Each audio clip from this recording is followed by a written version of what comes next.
Eh, Hola, buenas tardes. Antes que nada, quiero agradecer a la maestra Fabiola Monroy por su invitación a formar parte del curso sobre los recetarios como fuentes históricas. Asimismo, quiero agradecerles a todos ustedes por su entusiasmo y su respuesta ante este evento, el cual, sin duda, con su apoyo y retroalimentación, esperamos que siga realizándose. Bien, pues dicho lo anterior, conviene señalar que el tema de esta plática es el intercambio de alimentos asociados al establecimiento de un contacto continuo entre europeos y americanos. Sin embargo, atendiendo al escaso tiempo con el que contamos, esta charla se limitará a proporcionar una mirada esquemática aderezada de algunos ejemplos. Imprescindible también es hacer explícito que el interés de esta charla es describir algunos de los cambios culturales alimenticios que sufrieron los europeos y los americanos después de 1492, así como la forma en que se enfrentó el reto de la demanda material de estos productos. Por lo menos hasta principios del siglo XIX, cuando una serie de nuevos requerimientos de alimentos creció de tal manera que revolucionó la producción. Trataré estos hechos que les acabo de señalar en relación con las fuentes que han permitido a los historiadores conocer la forma en que se producían los géneros y cómo ello ha incidido sobre el desarrollo de interpretaciones sobre su producción y su consumo a ambas orillas del Atlántico.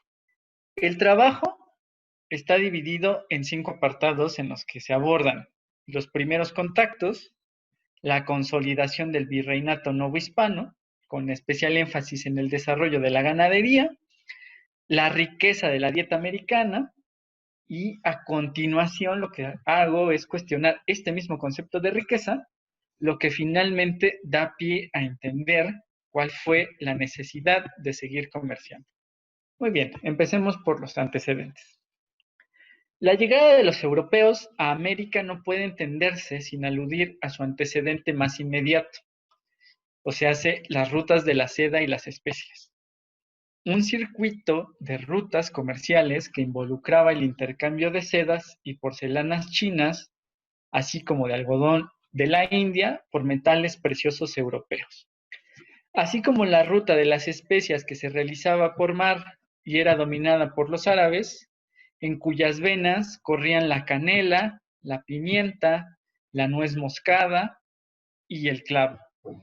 Todos estos, bueno, la mayoría de ellos venían desde Ceilán y Sumatra hacia Europa. Aclaremos también que la ruta de la seda es la expresión de un fenómeno muy antiguo, el cual se venía desarrollando casi desde el surgimiento de la humanidad y que conformó un circuito alrededor de la zona afro-euroasiática. A pesar de ello, la ruta de la seda como tal tuvo su origen a finales del siglo I a.C., por lo que por siglos esta misma ruta tuvo como actores principales al Imperio Romano, al Imperio Persa y a la dinastía Han.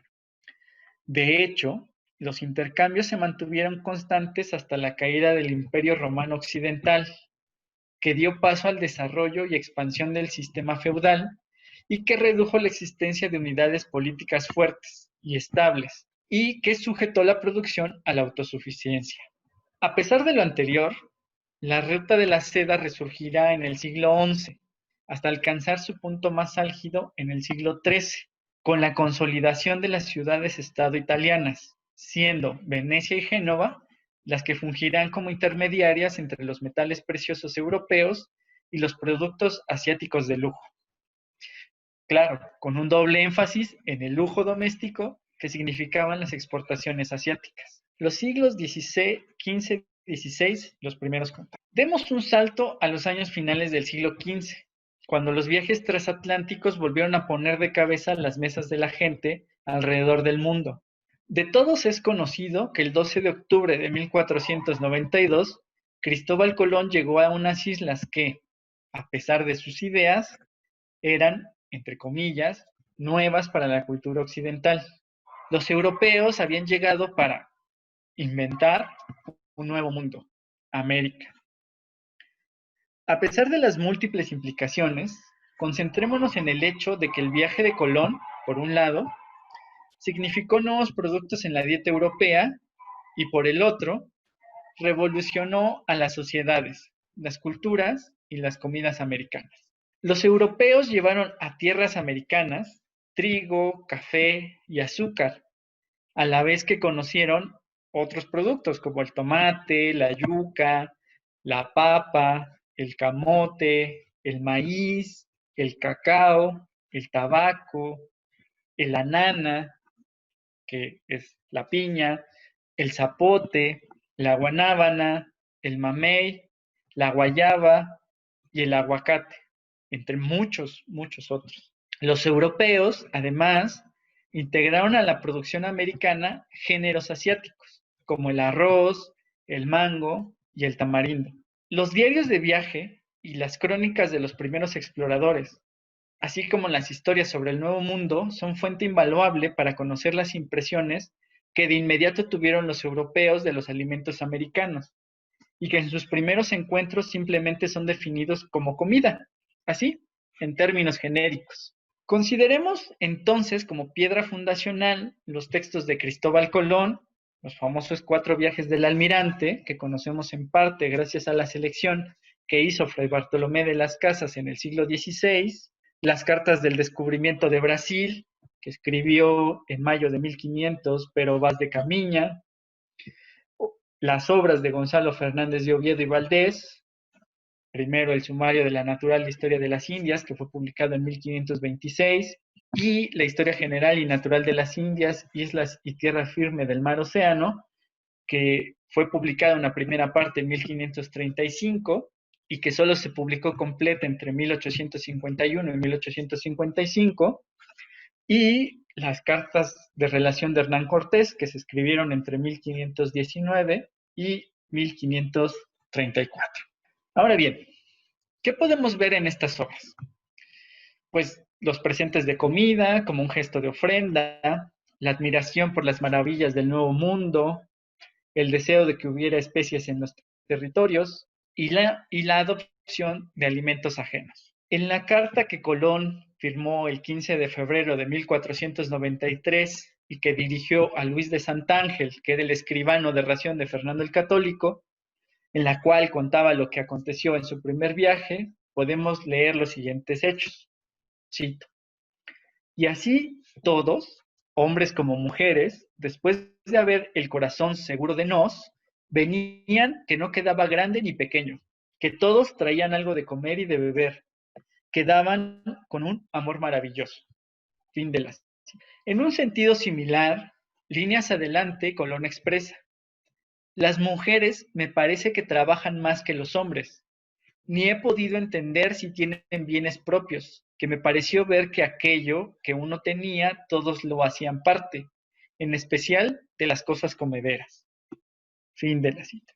Por otro lado, en la carta de Pero Vaz de Caminha, que escribe al rey de Portugal el 1 de mayo de 1500 desde la isla de Veracruz, podemos ver otra reacción, una más cercana, una que se asemeja a la autoafirmación. Cito.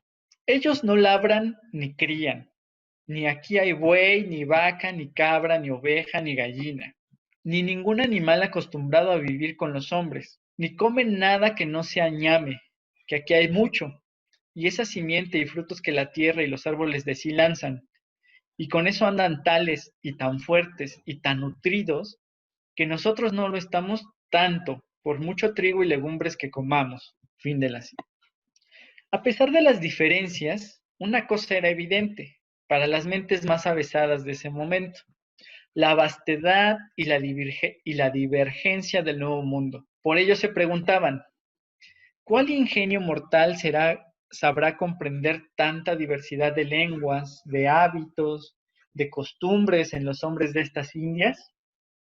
¿Tanta variedad de animales, así domésticos como salvajes y fieros? Tanta multitud inenarrable de árboles copiosos de diversos géneros de frutas y otros estériles, así de aquellos que los indios cultivan, como los que la natura, de su propio oficio, produce sin ayuda de manos mortales. ¿Cuántas plantas y hierbas útiles y provechosas al hombre? ¿Cuántas otras innumerables que a él no son conocidas y con tantas diferencias de rosas y flores de olorosa fragancia? ¿Tanta diversidad de aves de rapiña y de otras raleas? Fin de cita. Sin duda que los primeros encuentros culinarios no debieron ser agradables para ninguno de los involucrados. En la carta de Camiña se señala que los nativos hacían ascos a la comida y a las bebidas que los portugueses les ofrecían. ¿Qué habrán pensado los europeos de la siguiente narración? Cito. En las lagunas se crían anublados, aunque no son dañosos ni mordaces. Los cogen para los canarios y otros pájaros, y los venden a costales en México. Cerca de los baños del Peñón se crían tantos mosquitos que impiden andar, y se cogen a puñados. Con que no es de admirar, se vendan a costales y a celemines. Fin de la cita. Más aún, hay que preguntarnos hoy en día, ¿cuántos de nosotros estamos dispuestos a comer estos huevos de chinche de agua que eran conocidos antiguamente como aguautle? Muy bien. A pesar de los primeros feos a la comida del otro, se sobrepone la necesidad y el hambre, como sucedió con la mandioca o casabe, como lo nombraban los portugueses. Este casabe se hace con una raíz gruesa y larga, que llaman yuca. Así verde la rayan, como nosotros al queso. Después le exprimen el jugo, pues es venenoso. Después la ponen en el agua y nuevamente la exprimen. Y así hacen hasta que han exprimido todo lo nocivo. Luego forman el pan de figura como una gran tortilla de un dedo de espesor. Lo ponen a cocer en el horno y así, fresco, no es de mal sabor. Pero después de 2 días es lo mismo que masticar un palo, ya que no tiene más sabor y se vuelve muy duro. Fin de la cita. En otro ejemplo, suscrito en las que conocemos como cartas de relación, Hernán Cortés vuelve una y otra vez para señalar cómo él y sus tropas fueron restituidos gracias al encuentro y consumo de los productos de la tierra. Por ejemplo, en su carta del 3 de septiembre de 1526, Cortés cuenta, cito, hallamos en el campo mucho maíz verde, y así que comimos aquella noche, y otro día de mañana. Viendo que de allí no nos podíamos proveer de lo que veníamos a buscar, cargámonos de aquel maíz verde para comer y volvimos a las barcas, sin haber reencuentro ninguno ni ver gente de los naturales de la tierra. Y según pareció, fuimos sentidos antes que llegásemos, y toda la gente era huida por los montes. Y como se tomaron así de improviso, no pudieron recoger tanto de lo que tenían que no nos dejasen algo, en especial gallinas, palomas, perdices y faisanes, que tenían en jaulas, aunque maíz seco y sal no la hallamos. Fin de la cita. En otros casos, simplemente lo que sucedió es que los europeos descubrieron las bondades de las nuevas comidas, como reflexiona Giovanni Francesco Gemelli. Cita, encontramos por el camino muchos ciervos, de los cuales yo maté uno bien grande, y guajolotes o gallos de indias, que iban en manadas por el bosque. Estas son las mejores aves que hallaron los españoles en América, tanto que luego las domesticaron y las llevaron a Europa. Termina el comentario de Gemelli. Es en estas mismas obras a las que me he estado refiriendo donde se ofrece la necesidad de expresar en palabras una realidad que era desconocida. Y así surgen y se consolidan las frases como las frases es como o es lo de acá, que encontramos en la literatura del siglo XVI y que se repite hasta el siglo XIX. Hernán Cortés explica en su carta del 30 de octubre de 1520 al rey Carlos V que el cacao es una fruta como almendras que ellos venden molida y tienen en tanto, que se trata por moneda en toda la tierra y con ella se compran todas las cosas necesarias en los mercados y en otras partes. Eso es lo que le decía Cortés al emperador.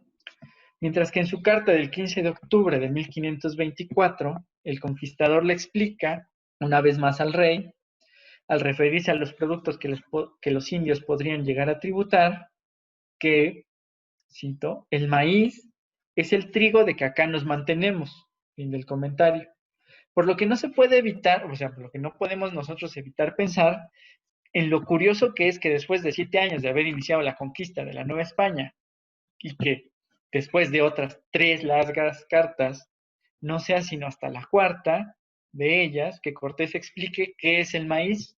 Bien, ahora hagamos un pequeño ejercicio para ver si se pueden imaginar o adivinar de qué producto se está hablando, del producto que está hablando este viajero del siglo XVII. El autor dice, cito, nace de un árbol semejante al nogal, pero más frondoso. Su forma suele ser a veces alargada como una pera y otros redonda. De colores verde por fuera y verde y blanco por dentro. ¿Aún no lo saben? No se preocupen, les daré algunas pistas más. Tiene una pepita grande en el medio. De sabor es sobremanera exquisito, tanto si se come crudo con sal como cocido, pues tiene mucho de untoso y de dulce. Los médicos lo consideran cálido y por eso lo prohíben a las nodrizas, a fin de que no pierdan leche. Quien quiera que lo haya probado, dice ciertamente que supera a cualquier fruta de Europa. Si han dicho aguacate, están en lo correcto, pues se trata de este fruto que hoy en día jalonea, por un lado, la economía de Michoacán y por el otro destruye los campos de cultivo chilenos. La consolidación del virreinato novohispano. Para acercarse al crecimiento económico novohispano es imprescindible consultar el Archivo General de la Nación de México, en especial las secciones Ayuntamiento, Gobierno Virreinal y Real Hacienda, y en específico las series Abasto y Panadería, Alhóndigas, Ayuntamientos, Mercados, Alcaldes Mayores, Bandos, Fonseca y Urrutia, Industria, Comercio, Consulados, Alcabalas, Archivo Histórico de Hacienda y Bienes de Comunidad, principalmente. También habrá que revisar el Archivo Histórico del Arzobispado de México, pues no olvidemos que el cobro del diezmo podía hacerse en especie y que las instituciones religiosas fueran dueñas tanto de propiedades urbanas como de haciendas.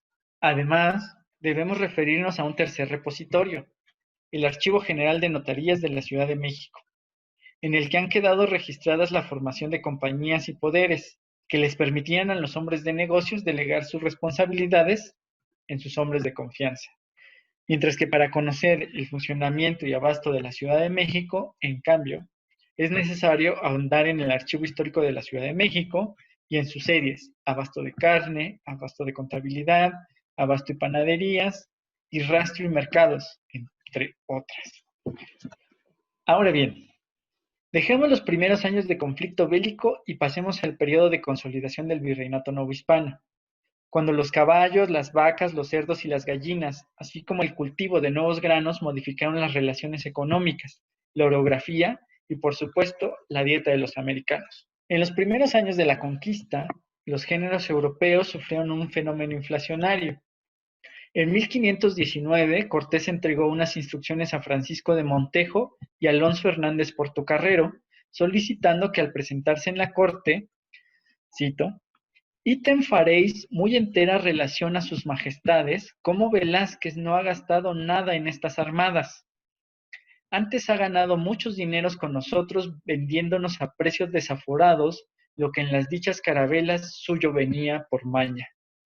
Que podéis informar a sus reales altezas que ha tenido más maña de mercader, así en estas armadas, como en la conquista de Cuba, que no de armador.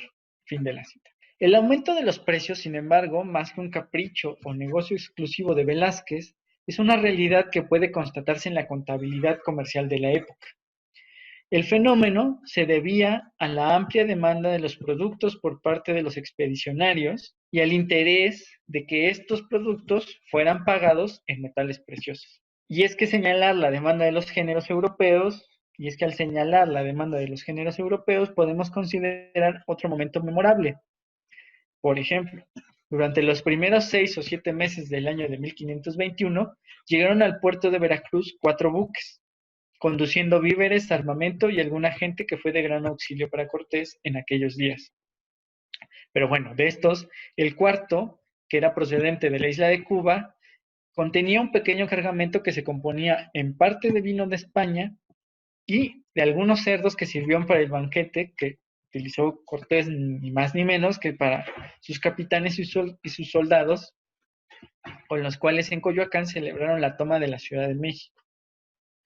Nueva España, sin embargo, creció a una velocidad vertiginosa. Con el paso del tiempo, la mayor extensión del virreinato y su diversidad climática favorecieron el desarrollo de la ganadería y la agricultura, lo que hizo que este territorio fuera independiente de las exportaciones de víveres que se enviaban desde la isla. Claro, y entonces surgieron nuevos problemas. De hecho, surgió un nuevo sistema, la ganadería. Después de los primeros contactos y su violencia, la población americana sufrió a causa de una serie de enfermedades para las que su sistema inmune no estaba preparado. El resultado fue que en casi toda América la población indígena se redujo a casi un tercio y en otros lugares desapareció. Un fenómeno derivado de la muerte de tal número de personas fue que pueblos enteros desaparecieron y que en otros tantos casos se llevó a cabo una política de congregación de indios. La baja demográfica entró directamente en conflicto con los sistemas económicos de producción, que se basaban en la explotación del trabajo indígena. En este sentido, la agricultura y la minería tuvieron que pelear por la escasa mano de obra disponible. En este contexto, muchos emigrantes europeos optaron por hacer de la ganadería su principal fuente de ingresos, ya que una gran cantidad de animales requerían tanto poca inversión como pocas personas para su cuidado. La introducción de animales ajenos al ecosistema americano, por su parte, encontró varios factores favorables: ausencia de depredadores naturales, abundancia de alimento y también de espacio. El crecimiento de hatos, rebaños, piras, etcétera, fue tal que los animales y los indios tuvieron que luchar por la tierra.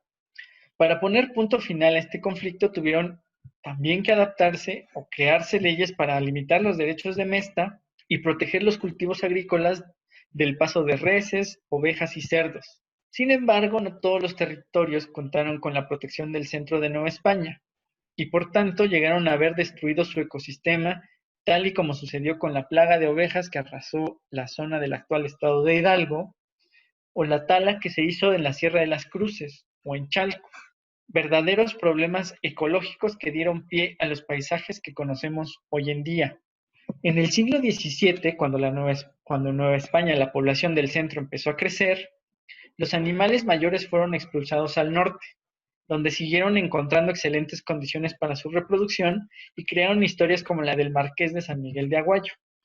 En 1662, Agustín de Chevers y Subisa viajó a Nueva España, donde 5 años después se casó con Francisca de Valdés y Alcega, Rejano y Urdiñola, que era la bisnieta de Francisco de Urdiñola y Larrumbide, quien a su vez había sido conquistador de la Nueva Vizcaya y propietario de uno de los latifundios más grandes del virreinato. Los negocios de Urdiñola abarcaban minas, fábricas y ganado, y pasaron con el matrimonio a manos de Agustín, quien en 1682 obtuvo del rey el hábito de Santiago y el título que lo convirtió en el primer marqués de San Miguel de Aguayo. Sin embargo, sería su nieta María Josefa de Aslor y de Chevers quien de momento nos interesa, pues en 1735, cuando se casó con Francisco Valdivieso y Mier, descendiente del conde de San Pedro del Álamo, fue que los territorios de la familia alcanzarían una extensión fabulosa.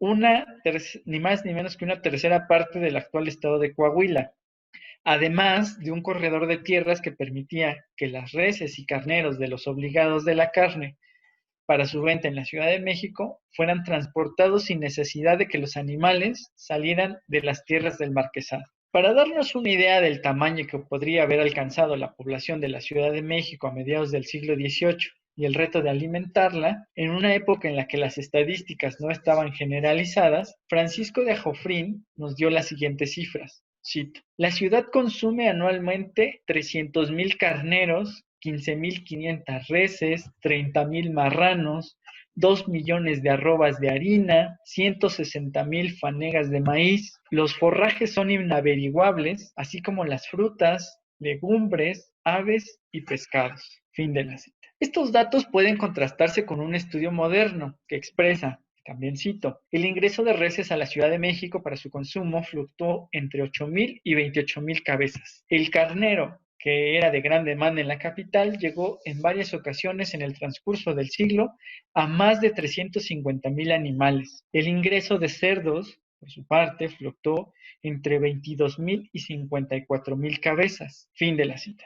Como podemos ver, a pesar de la divergencia que existen entre las cifras de uno y otro autor, estas últimas no se alejan demasiado de las que nos proporcionaba el fraile dominico a mediados del siglo XVIII.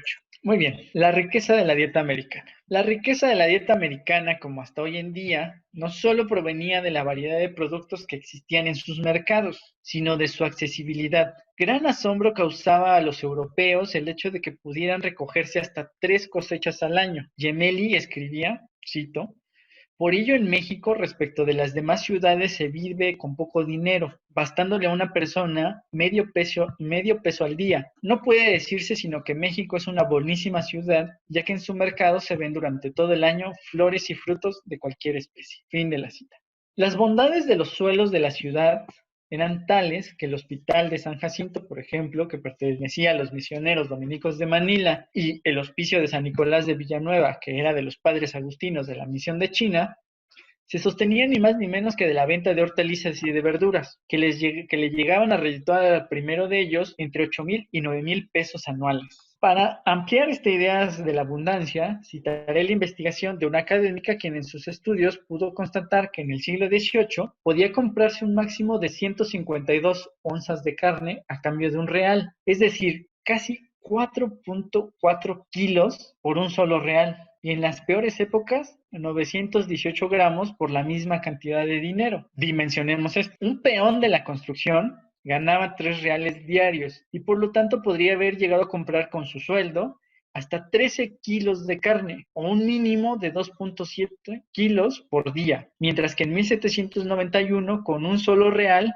se podían comprar 4,6 kilos de maíz o poco más de 1 kilo de pan o más de 2 kilos de carne de res. De igual manera que los europeos se asombraban de la vida en América, nosotros hoy en día podríamos asombrarnos de los cambios que había sufrido la vida europea. Por ejemplo, en Holanda en el siglo XVII se dice que había una plétora de alimentos. El vino y la cerveza llegaban de Francia y Alemania ilimitadamente, y el tabaco, como rapé o picado, para ser fumado en largas pipas de arcilla, era el compañero de todas las ocasiones. Hasta los mendigos tenían sus cajitas de rapé, del que tomaban un poco al pedir una moneda. La fabricación de pipas, de hecho, fue una industria importante, pues en casa los hombres fumaban una tras otra.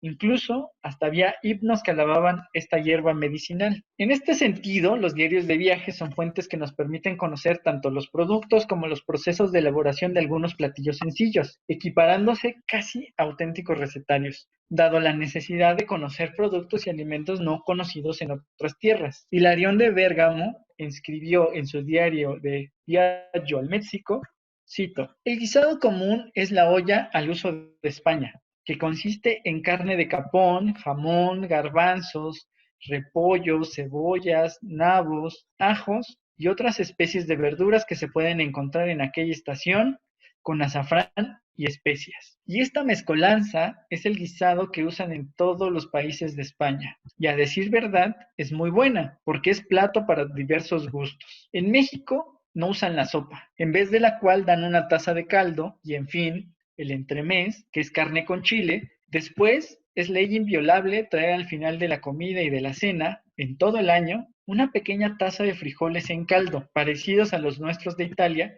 y estos sirven, como ahí se dice, para hacer un fondo para beber agua. Y así termina la comida más universal. En la noche, comúnmente, hay una ensalada y clemole o asado. Bérgamo aclara, el clemole es un guisado de carne con mucho caldo, muy cargado de chile o de pimiento, que muerde las vísceras como el cáncer a quien no está acostumbrado. Fin de la cita. De hecho, páginas adelante, Bérgamo explica que el chile ancho se servía especialmente para el clemole y para las tortillas con chile, mientras que el chile pasilla lo ponían en casi en toda clase de guisos. ¿Todas las riquezas? Las opiniones se dividen. La visión más inmediata del primer viaje a América es que los europeos estaban interesados en encontrar especias y metales preciosos. Por ejemplo, en la relación de su primer viaje, Colón escribía en la carta Santa Ángel, a la que ya me he referido, el siguiente trabalenguas, cito, y creo haber hallado riobarbo y canela y otras 1000 cosas de sustancia hallaré que habría hallado la gente que yo allá dejé. Fin de la. Por otro lado, es importante señalar que ya en pleno siglo XV, el comercio mediterráneo ha dado pie al intercambio de especies por el de la seda, que alcanza un valor de 10 a 12 veces mayor al de la pimienta. Pues bien, lo que sucede es que pasados los primeros momentos de esplendor de oro y riquezas inmediatas, el espíritu empresarial de algunos otros tuvo que agudizarse. El resultado fue que algunos europeos decidieron viajar a las nuevas tierras con semillas y otros productos de gran demanda en Europa, a fin de procurar su cultivo. De hecho, la corona española alentó a los colonos con mercedes y premios. La Real Hacienda, en aquellos primeros años del siglo XVI, tomó asientos con particulares, para lo cual proporcionaba franquicias de impuestos, derechos arancelarios, un monopolio comercial. Su objetivo, pues ni más ni menos que conseguir que se introdujeran especies vegetales y animales, como por ejemplo el bálsamo y la cañafistola en Santo Domingo, introducir y beneficiar seda, pimiento, clavo y canela en la Nueva España, introducir borricos en el mismo virreinato y, ¿por qué no?, hasta camellos a las Indias. En específico podríamos hablar de un caso, por ejemplo, de los intentos de explotación del pastel. El pastel es una planta que en latín se conocía como vitrum y glastum, que los franceses llaman guet y que en Italia conocían como pastel. La planta servía para producir una pasta utilizada para dar el color azul a las lanas. De hecho, el pastel tuvo tal éxito a finales del siglo XVI que solo decayó hasta 2 siglos después, cuando el añil compitió como materia prima más barata y de mayor calidad. Sin embargo, la expresión de su importancia económica la podemos ver reflejada en la ciudad de Tolosa, una ciudad que se construyó con base en el cultivo del pastel. El descubrimiento de nuevas tierras llevó a crear una empresa incluso en Nueva España. Esta buscaba ni más ni menos que la explotación del pastel. No obstante, que esta empresa recibió un importante apoyo tanto a nivel económico como gubernamental, no pudo prosperar y finalmente fue liquidada. De hecho, este hecho aparentemente menor puede revelarnos cuál era el límite de la riqueza americana. Y es que a pesar de la fertilidad de los suelos, lo cierto es que algunos géneros y frutos simplemente no se lograron. Y otros, aunque se pudieron cultivar, su calidad varió según las tierras y los climas, haciéndolos poco competitivos en los mercados internacionales. Por ejemplo, a finales del siglo XVI, Giovanni Gemelli escribió: se encuentran allí, es decir, en el convento de San Ángel de los Padres Carmelitas Descalzos, que actualmente está al sur de la Ciudad de México, peras de 40 clases, que se venden a 6 pesos de a 8 la carga, una gran variedad de manzanas, melocotones y de membrillos, porque las nueces, las castañas y cosas semejantes están en número escaso. Gemelli agregaba: tienen los padres en el mismo colegio un buen jardín de flores, en el cual hay árboles de clavo, pero estos, si bien tienen las flores del mismo olor y fragancia que las de las Molucas, no llegan, sin embargo, a madurar. Uno de los ejemplos que mejor ha sido documentado por los investigadores es el del cacao. A pesar de la importancia que tenía este producto en la dieta novohispana y luego en el mismo Imperio Español, lo cierto es que, por lo menos en el caso del virreinato novohispano, su producción era deficitaria y para satisfacer la demanda se tuvo que recurrir a la importación de cacao desde Caracas y Guayaquil. Como señala Eduardo Arcila, cito, la gente humilde o de baja condición consumía los cacaos que se reputaban de inferior calidad, reservándose los más afamados y de más elevados precios para las personas de mayores recursos. Fin de la cita. Bérgamo, por su parte, decía: el chocolate que se usa en todo el reino vale muy poco en comparación con el nuestro de Italia, porque no lo saben componer, y para prueba de ello, cuando retorné a la patria, llevé conmigo un poco de chocolate mexicano, y aquellos religiosos que lo probaron se reían de mi chocolate. Estas y otras circunstancias fueron vistas como un auténtico reto por los científicos de finales del siglo XVIII y principios del XIX, a quienes, con el apoyo de los gobiernos europeos, Emprendieron exploraciones para la recolección de especímenes que luego trasplantarían en jardines botánicos para intentar su adaptación a diferentes climas o su mejora genética. Algunas de las expediciones más afamadas y documentadas son las que realizaron Antonio de Ulloa y Jorge Juan, John Cook y Alexander von Humboldt. Estas expediciones tenían como antecedente e impulsoras un afán científico, gestado desde la Academia Alemana de las Ciencias Naturales Leopoldina, establecida en 1652, la Sociedad Real de Londres de 1660, la Academia de Ciencias de Francia de 1666, o la Real Sociedad Vascongada de Amigos del País, que se estableció en 1772 y que fue replicada en territorios como Cuba en 1787, en México en 1799, en Perú en 1822 o en Caracas en 1829, entre otras. La necesidad de seguir comerciando. Ya fuera por la falta de productos o por la calidad de otros, lo cierto es que el mundo siguió comerciando e intercambiando lo que en unos y otros lados se producía. Sin embargo, la situación adquirió un nuevo matiz cuando la demanda de productos internacionales se elevó en proporción al incremento poblacional. Así, el mundo de finales del siglo XVIII vio elevarse la necesidad de harina, menestras, azúcar, cacao y café, por señalar los casos más sonados. Desde la segunda mitad del siglo XVIII, las continuas guerras entre Inglaterra y España significaron el bloqueo de las rutas comerciales y el asedio de las posesiones españolas en América. Para hacer frente a estos hechos, la corona española entonces fortaleció su ejército y demandó una mayor cantidad de dinero y alimentos para las tropas estacionadas en el Caribe, especialmente para plazas como Cuba, Puerto Rico e incluso Pensacola, en la actual Florida. Aunque en un primer momento la harina y las menestras o semillas secas, chícharo, garbanzo, lentejas y habas, buscaron ser cubiertas con las producciones del Bajío y Tehuacán, esta última, famosa en aquellos años por abastecer de harinas otras muchas provincias como las de Oaxaca, Veracruz y aún La Habana y Campeche, esto no pudo ser posible. La baja producción respecto de la nueva demanda y los altos costos de transporte que implicaba el traslado desde las zonas de cultivo hasta el puerto de Veracruz, debido a la falta de caminos, significó la pérdida de una oportunidad de desarrollo comercial para el virreinato novohispano y el punto de arranque para la consolidación agrícola y de incremento de capitales para una joven nación, ni más ni menos que los Estados Unidos de Norteamérica. Una situación similar le sucedió al azúcar que se producía en los actuales estados de Morelos, Guerrero y Veracruz, cuyos precios eran demasiado elevados si se les comparaba con los de la principal abastecedora del mundo en el siglo XVIII, es decir, con Saint-Domingue, la mitad francesa de la isla de Santo Domingo. En la última década del siglo XIX, cuando los conflictos por la independencia de Haití hicieron caer la oferta de azúcar, parecía que se abría una nueva posibilidad para los productores novohispanos. Sin embargo, el cultivo extensivo y la mano de obra esclava hicieron que Brasil tomara la batuta de la oferta a nivel mundial. Lo mismo que sucedió cuando el café fue puesto de moda, pues el gigante sudamericano también acapararía la producción y oferta a nivel mundial. Muy bien, pues ya llegamos entonces a nuestras consideraciones finales.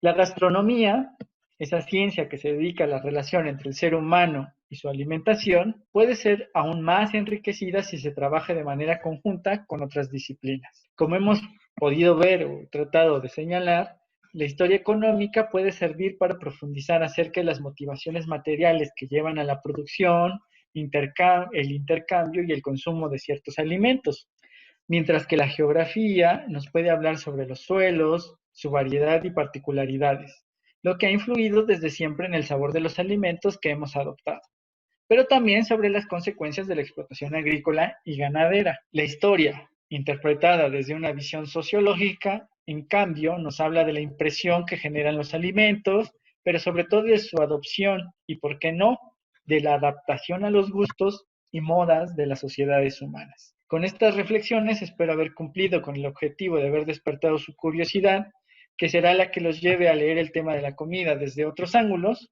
así como el de motivarlos a consultar obras y archivos que no son tan usuales en la búsqueda de información sobre el vasto tema de la comida.